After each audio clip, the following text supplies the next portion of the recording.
राष्ट्रपति द्रौपदी मुर्मू ने आज लोकसभा और राज्यसभा के संयुक्त बैठक को संबोधित किया। अपने अभिभाषण में उन्होंने अगले 5 साल के लिए नई सरकार का रोड मैप बताया। उन्होंने कहा कि सिर्फ यही सरकार लोगों की आकांक्षाओं को पूरा कर सकती है। ग्रोथ की निरंतरता हमारी गारंटी है और आने वाले बजट में ऐतिहासिक कदम दिखेंगे। उन्होंने ये भी कहा कि बजट में सरकार का फोकस रिफॉर्म पर होगा और बजट में बड़े आर्थिक और सामाजिक फैसले लिए जाएंगे। आगामी सत्रों में मेरी सरकार अपने इस कार्यकाल का पहला बजट पेश करने जा रही है। ये बजट सरकार की दूरगामी नीतियों और फ्यूचरिस्टिक विजन का एक प्रभावी दस्तावेज होगा। इस बजट में बड़े आर्थिक और सामाजिक निर्णयों के साथ ही अनेक ऐतिहासिक कदम भी देखने को मिलेंगे।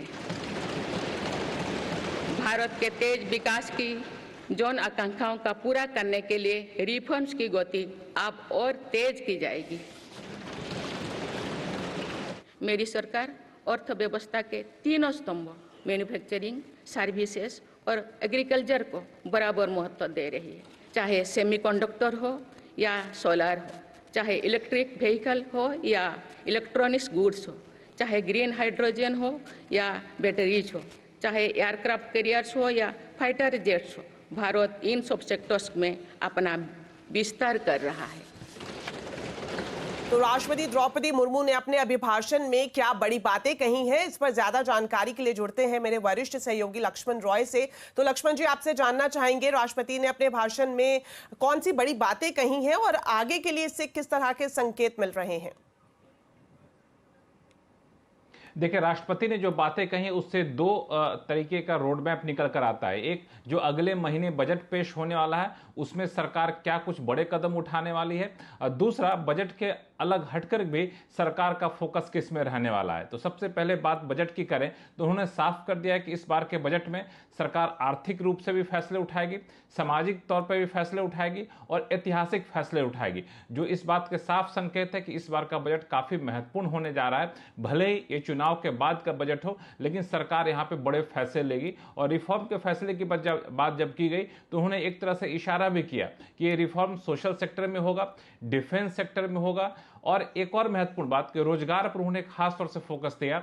मैन्युफैक्चरिंग सेक्टर, सर्विस सेक्टर पर ज्यादा जोर रहने वाला है। तो ये बजट के लिए एक संकेत यहां से मिलकर आ रहा है। ये दो चीजें और इन्होंने खास कही, जो कह सकते हैं कि ऐलान भी कर दिया, वो ये था कि आयुष्मान भारत, जिसके तहत मुफ्त इलाज की सुविधा है 5 लाख रुपए तक की, उसमें 70 साल तक की उम्र के सभी बुजुर्गों को इसके दायरे में लाया जाएगा। ये ऐलान है, अभी तक इस पर अंतिम फैसला नहीं हुआ है। शायद इसका फैसला आपको बजट के बाद लिया जाए, बजट में इसको घोषणा की जाए। दूसरी महत्वपूर्ण बात, पीएम स्वनिधि योजना, जिसके तहत रेहड़ी पट्टी वालों को लोन दिया जाता है, उसका दायरा बढ़ाया जाएगा। छोटे मझोले शहरों में, गांव में भी ऐसे रेहड़ी पट्टी वालों को लोन दिया जाएगा। इसका भी ऐलान यहां पे करते हुए एक तरह से राष्ट्रपति द्रौपदी मुर्मू दिखी।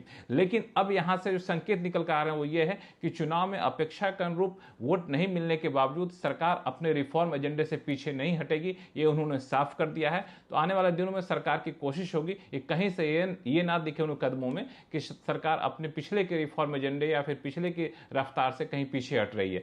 तो मुझे लगता है कि ये एक बड़ा संकेत है। और साथ ही साथ सबसे विवादास्पद मुद्दा, जिस पर आमतौर पर राष्ट्रपति बचती हैं, अपने भाषण में ये बात नहीं कहती है, लेकिन उन्होंने यहां भी ये बात कह दिया, वो ये कि नीट परीक्षा में जो धांधली हुई है, पेपर लीक हुआ है, उसके दोषियों को नहीं बख्शा जाएगा। यही वजह, जब उन्होंने ये बात कही तो संसद में कुछ हंगामा भी होने लगा, लेकिन उन्होंने बहुत ही साफ शब्दों में कहा कि सरकार इसमें काफी सख्ती से पेश आएगी। तो एक मौजूदा बजट को लेकर आगे का संकेत राष्ट्रपति के भाषण से साफ निकल कर आ रहा है।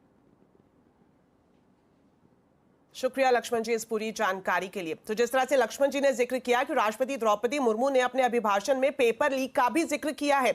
उन्होंने कहा कि पेपर लीक की घटनाओं की निष्पक्ष जांच होगी और दोषियों को कड़ी सजा दिलाने के लिए सरकार प्रतिबद्ध है। हाल ही में कुछ परीक्षाओं में हुई पेपर लीक की घटनाओं की निष्पक्ष जांच और दोषियों